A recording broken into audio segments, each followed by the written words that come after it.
సమాజానికి ఈ దేశ ప్రజలకు సమాధానం చెప్పాల్సిన అవసరం ఉంది. రిజర్వేషన్ అమలు చేసేది మేము 33% మహిళలకు రిజర్వేషన్ ఇవ్వాలని సంకల్పించిన పార్టీ భారతీయ జనతా పార్టీ.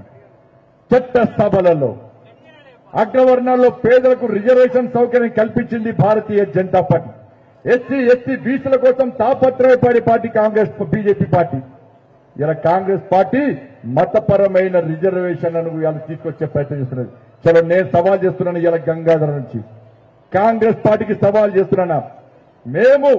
నేను ప్రమాణపూర్వకంగా చెప్తున్నా, నేను కాదు భారతీయ జనతా పార్టీ మీ కార్యకర్తలు అందరూ ప్రమాణం చేయండి అన్న.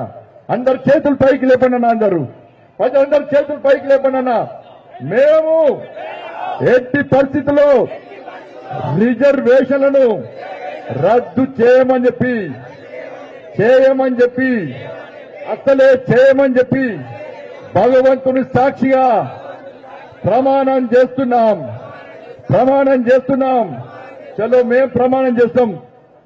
మాకు దేవుడు ముఖ్యము, ధర్మం ముఖ్యము, ఆ నరేంద్ర మోడీ ముఖ్యము. ఇలా కాంగ్రెస్ పార్టీకి దమ్ముంటే మీ బహిరంగ సభల్లో మతపరమైన ముస్లిం రిజర్వేషన్లను మేము ఎట్టి పరిస్థితుల్లో అమలు చేయమని చెప్పి ప్రమాణం చేసే దమ్ము మీకున్న కాంగ్రెస్ పార్టీ నాయకులు చెప్పాలి అన్న. వాస్తవాలు ఆలోచన.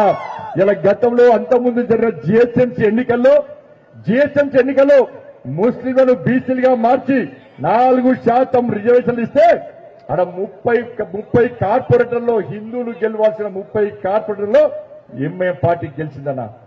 ఇలా కాంగ్రెస్ పార్టీ మైనార్టీ డిక్లరేషన్ అంటుందన్న. ఇలా ఈ తెలంగాణ రాష్ట్రంలో కరీంనగర్ పార్లమెంటు నియోజకవర్గంలో హిందూ సమాజం ఆలోచించాలి.